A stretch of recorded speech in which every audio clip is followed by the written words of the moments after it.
Assalamualaikum warahmatullahi wabarakatuh. Welcome to my YouTube channel Learn with me by Farida Laili.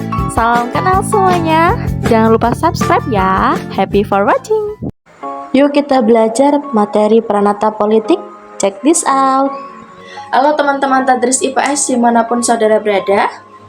Kita sudah memasuki pertemuan ke-6, di mana di dalam pertemuan ke-6 ini akan ada 3 video penjelasan. Yang pertama atau part pertama ini kita semua akan belajar tentang bagaimana memahami pranata politik. Nah, untuk part kedua kita akan sama-sama belajar tentang pranata ekonomi dan yang terakhir memahami pranata pendidikan. Nah, kita awali dulu di part pertama, yakni memahami pranata politik. Oke, sebelum kita dalami, sebelum kita kupas tuntas apa aja yang ada dalam pranata politik, mari kita awali dengan berdoa supaya hal yang kita jalani, hal yang kita pelajari senantiasa dimudahkan dan dilancarkan oleh Allah Subhanahu wa Ta'ala. Berdoa dimulai. Berdoa tidak pernah selesai. Baik teman-teman, dengan suasana sukacita, dengan suasana yang masih dalam bulan Syawal, kita harus punya semangat baru, kita punya energi yang baru untuk mengikuti pembelajaran. Karena pertemuan ke-6 ini adalah pertemuan atau pekan pertama teman-teman setelah libur pasca Lebaran. Oke? Nah,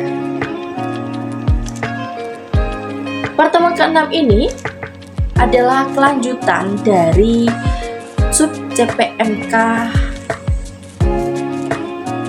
yang ketiga, di mana sub CPMK ketiga ini nantinya mahasiswa mampu memahami dan menganalisis materi institusi atau pranata sosial dalam kajian ilmu sosiologi sebagai salah satu rumpun keilmuan dalam pendidikan IPS. Nah, yang kita belajar nanti part 1 pada video kali ini adalah pranata politik, nanti part 2 adalah pranata ekonomi, dan yang ketiga adalah pranata pendidikan. Jika teman-teman ingin mengeksplor pengetahuan lebih lagi, silahkan membaca jurnal, buku referensi, dan media-media yang lain tentang pranata-pranata yang kita pelajari pada sub CPMK 3 ini. Nah, kembali lagi, materi yang akan kita bahas adalah pranata politik. Nah, di dalam pranata politik ini kita akan belajar apa saja? Yang pertama, kita akan belajar apa sih definisi pranata politik. Yang kedua, apa saja fungsi pranata politik.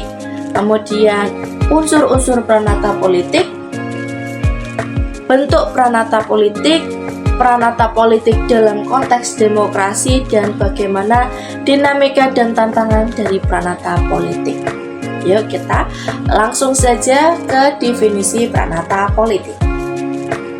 Apa itu pranata politik? Kita bertanya-tanya.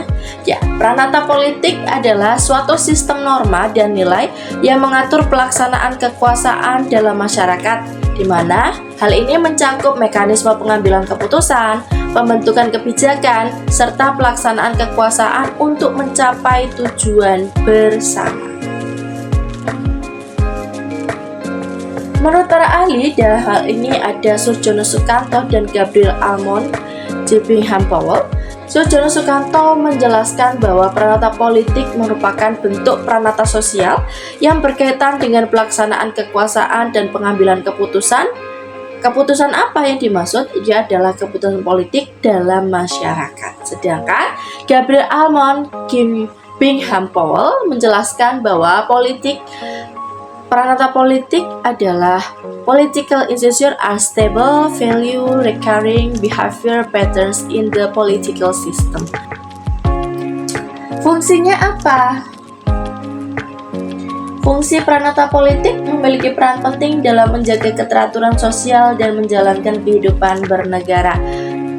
Yang pertama adalah menjaga ketertiban dan stabilitas sosial. di mana dalam hal ini Pranata Politik itu menetapkan dan menegakkan hukum serta aturan yang mengatur perilaku warga negara dan lembaga. Dengan adanya Pranata Politik, masyarakat memiliki pedoman yang jelas tentang apa yang boleh dan tidak boleh dilakukan. Contohnya, undang-undang yang dibuat DPR dan disahkan oleh Presiden.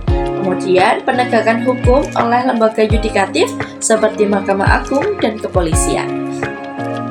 Yang kedua, ada distribusi kekuasaan. Yang dimaksud distribusi kekuasaan di sini, Pranata Politik itu menentukan siapa yang memiliki kekuasaan, bagaimana kekuasaan diperoleh, dan bagaimana kekuasaan itu digunakan. Biasanya dilakukan melalui pemilu, rekrutmen jabatan politik, dan mekanisme check and balance. Nah, intinya apa di dalam distribusi kekuasaan ini? Pranata Politik itu untuk menentukan siapa yang berkuasa dan bagaimana kekuasaan tersebut itu dijalankan. Nah, lagi saya berikan contoh supaya memudahkan teman-teman untuk memahami, yakni pemilu legislatif dan eksekutif. Kemudian ada lagi pemisahan kekuasaan antara legislatif, eksekutif, dan yudikatif. Fungsi yang ketiga adalah mengatur proses pengambilan keputusan politik, di mana Pranata Politik itu menyediakan mekanisme untuk membuat keputusan yang bersifat mengikat dan menyangkut kepentingan publik. Keputusan ini biasanya berupa kebijakan publik, perundang-undangan, atau regulasi pemerintah. Intinya, di dalam Pranata Politik itu mengatur proses pengambilan keputusan politik. Yang dimaksud adalah menyediakan forum atau mekanisme untuk membuat keputusan yang mengikat seluruh anggota masyarakat. Contohnya, sidang paripurna DPR untuk mengesahkan RUU atau rancangan undang-undang, keputusan presiden melalui peraturan presiden atau Perpres. Yang keempat, fungsi Pranata Politik adalah rekrutmen politik, di mana Pranata Politik ini bertanggung jawab dalam menjaring individu untuk mengisi posisi strategis di pemerintahan dan lembaga politik lainnya. Proses ini penting untuk regenerasi kepemimpinan dan menjaga keberlangsungan sistem politik. Intinya adalah Pranata Politik itu menyeleksi individu yang akan memegang jabatan publik. Contohnya, seperti kita alami bersama-sama adanya proses seleksi calon legislatif oleh partai politik. Biasanya ini pada tahun-tahun tertentu atau pada tahun lalu kita pernah mengikuti proses di pemberitaan terkait dengan adanya seleksi calon legislatif oleh partai politik. Kemudian kita juga mengalami pemilihan presiden dan kepala daerah, ya. Kemudian sosialisasi publik adalah fungsi Pranata Politik yang kelima, di mana Pranata Politik itu berfungsi untuk membentuk kesadaran politik, nilai-nilai demokrasi, dan tanggung jawab warga negara terhadap kehidupan berbangsa. Proses ini juga menanamkan loyalitas dan identitas politik. Intinya, teman-teman, sosialisasi politik yang dimaksud ini, Pranata sosial itu membentuk kesadaran dan partisipasi warga negara dalam proses politik. Contohnya, kita mengikuti pembelajaran kewarganegaraan di sekolah, kemudian kampanye politik dan debat politik, serta informasi dari media massa yang ada kaitannya dengan perpolitikan. Kemudian yang keenam adalah pengendalian dan resolusi konflik, di mana dalam masyarakat yang kompleks, konflik antar kepentingan pasti terjadi, ya. Pranata Politik hadir sebagai penengah, baik melalui mediasi, legislasi, maupun penegakan hukum untuk menghindari kekerasan atau anarki. Contohnya, mekanisme hukum di Mahkamah Konstitusi untuk sengketa hasil pemilu, kemudian adanya negosiasi politik antar partai dalam sistem parlementer. Yang ketujuh, pelaksanaan dan pengawasan kebijakan publik, di mana fungsi Pranata Politik yang terakhir ini, setelah keputusan politik itu diambil, teman-teman, Pranata politik itu bertugas menjalankan dan memastikan efektivitasnya, di mana fungsi ini juga mencakup pengawasan terhadap implementasi kebijakan oleh lembaga eksekutif, yakni berdasarkan Undang-Undang Republik Indonesia tahun 1945. Contohnya apa? Contohnya adalah Kementerian menjalankan program kerja berdasarkan kebijakan pemerintah. Kemudian DPR melakukan fungsi pengawasan terhadap kerja Presiden melalui rapat kerja dan hak interpelasi. Fungsi pranata politik tersebut mencakup keseluruhan aspek dalam pengelolaan kekuasaan dan pengaturan kehidupan masyarakat agar berjalan secara adil, tertib, dan demokratis. Tanpa pranata politik yang berfungsi baik, sistem negara dapat menjadi kacau dan tidak stabil. Unsur-unsur pranata politik. Yang pertama ada norma, di mana seperti kita ketahui bersama, norma adalah pedoman hukum atau kebiasaan yang mengatur proses politik dan pelaksanaan kekuasaan.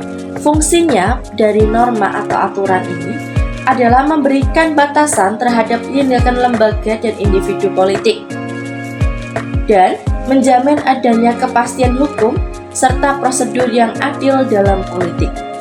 Seperti konstitusi negara, Undang-Undang Dasar 1945, undang-undang misalkan Undang-Undang Pemilu, Undang-Undang Partai Politik, Otonomi Daerah, Peraturan Pemerintah, dan Peraturan Presiden. Yang kedua, unsur yang kedua adalah lembaga politik. Lembaga-lembaga formal yang menjalankan fungsi kekuasaan politik dalam masyarakat.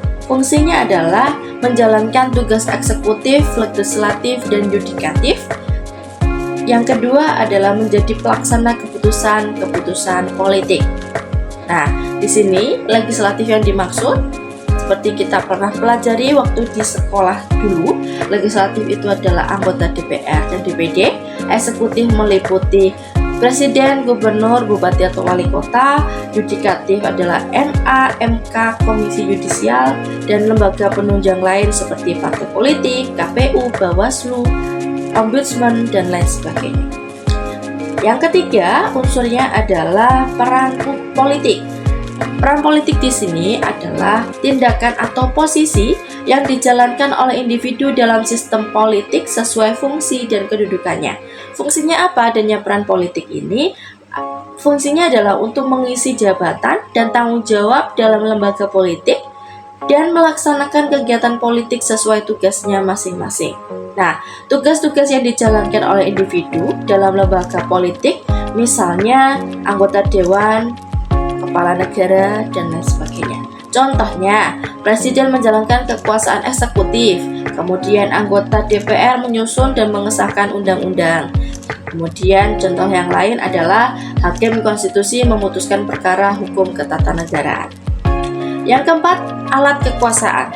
Alat kekuasaan yang dimaksud ini adalah alat di sini itu bermakna institusi, ya, objek yang digunakan untuk menjaga ketertiban, melindungi kedaulatan, dan menegakkan hukum dalam sistem politik. Fungsinya memastikan ketaatan terhadap hukum dan keputusan politik, serta melindungi negara dari ancaman baik dalam maupun luar negeri. Nah, yang tak kalah penting dan paling utama adalah warga negara atau citizen atau political participant, di mana warga negara ini adalah anggota masyarakat yang berperan sebagai subjek dan objek dalam proses politik. Fungsinya memberi mandat kepada pemimpin melalui pemilu, kemudian terlibat dalam diskusi politik, demonstrasi, petisi, dan forum publik, dan yang terakhir mengawasi dan mengkritisi kebijakan publik. Contohnya pemilih dalam pemilu. Jadi tahun lalu kita banyak sekali melakukan ada banyak pemilu, ya, yang satu pemilihan presiden, yang satu pemilihan anggota legislatif, gitu ya, dan kepala daerah. Kemudian ada contoh lagi, aktivis LSM atau kelompok kepentingan, kemudian adanya demo warga atau mahasiswa yang menyuarakan aspirasi melalui media sosial atau kanal politik lainnya.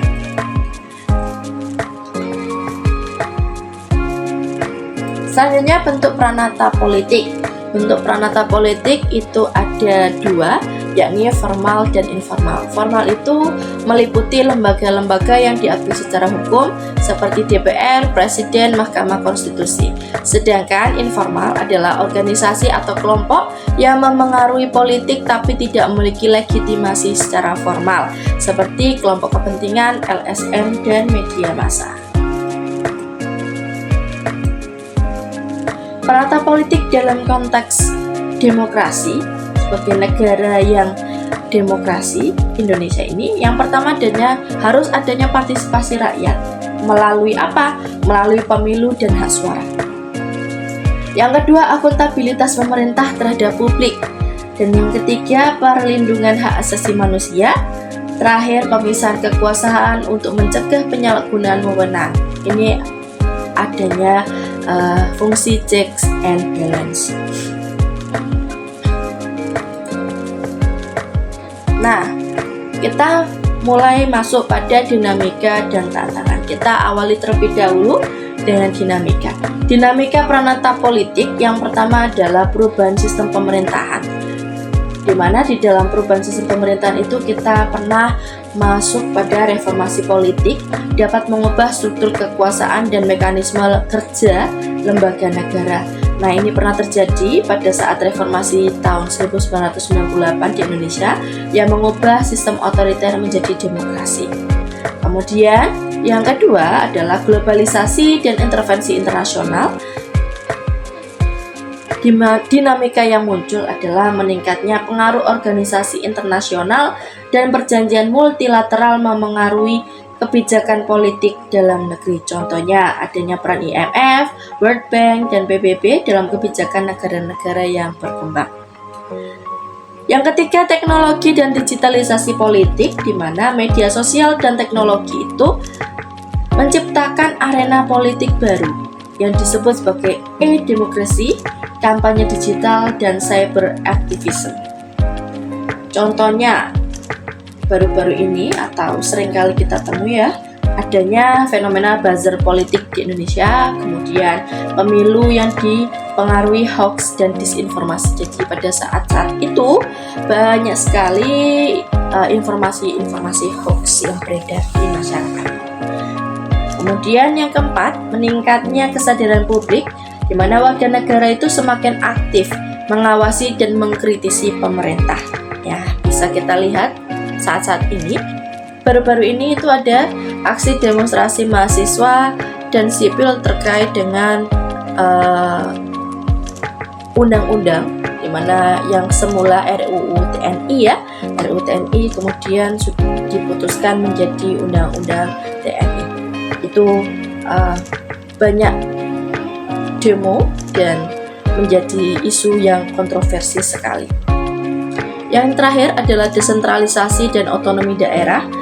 Adanya desentralisasi itu membuka peluang bagi daerah untuk lebih mandiri, namun juga membuka tantangan tata kelola yang baru. Misalnya otonomi khusus Aceh dan Papua. Jadi ada otonomi yang dimaksud itu ada hukum Islam yang digunakan oleh pemerintah di Aceh, ya, dimana ketika seseorang melakukan penyimpangan, misalkan melakukan tindakan tidak senonoh, nah ya, itu yang berlaku adalah hukum Islam di luar hukum yang berlaku di Indonesia. Nah, tantangannya apa? Tantangannya adalah yang pertama, korupsi dan penyalahgunaan kekuasaan. Nah, di dalam pranata politik ini, masalah korupsi itu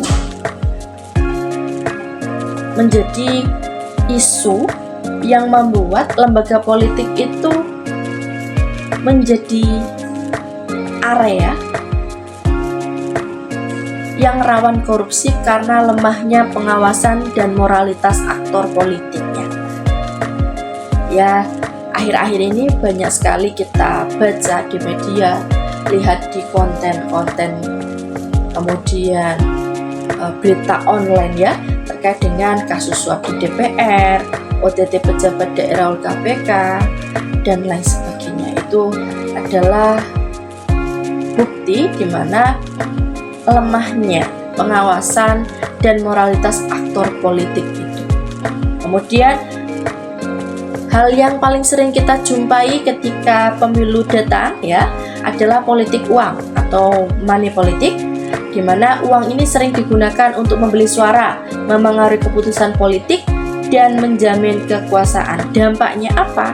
Dampaknya adalah merusak integritas demokrasi dan menyingkirkan calon yang berkualitas. Kemudian ada rendahnya partisipasi politik. Kurangnya kepercayaan masyarakat terhadap politik dapat menurunkan partisipasi dalam pemilu dan pengambilan keputusan politik. Nah, golput tinggi di beberapa daerah dalam pemilu.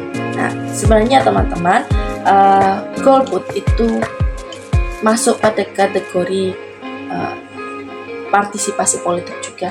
Namun ketika dalam sebuah politik itu angka golputnya itu tinggi, nah itu menjadi tantangan tersendiri mengapa hal itu bisa terjadi.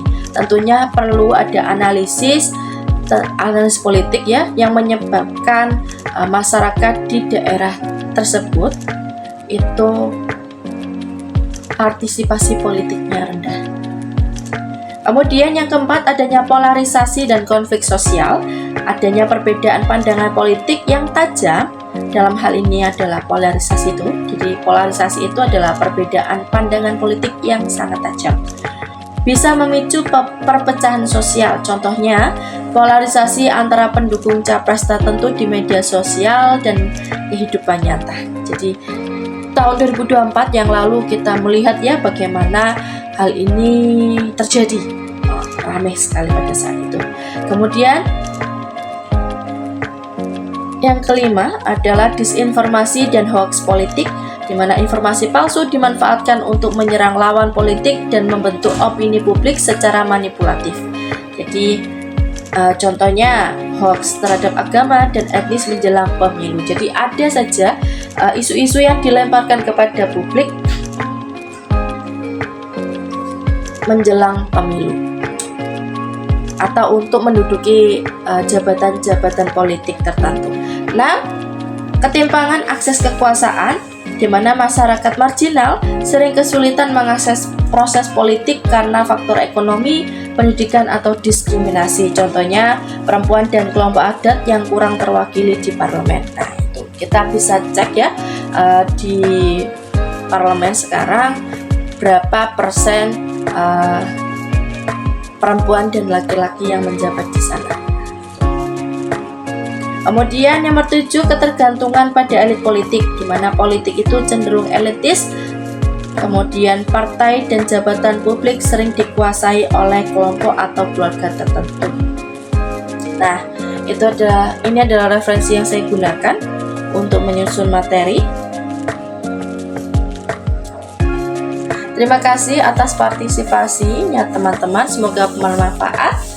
Jangan lupa support channel YouTube ini untuk terus berkembang dengan cara like, comment, share, dan subscribe bagi yang belum.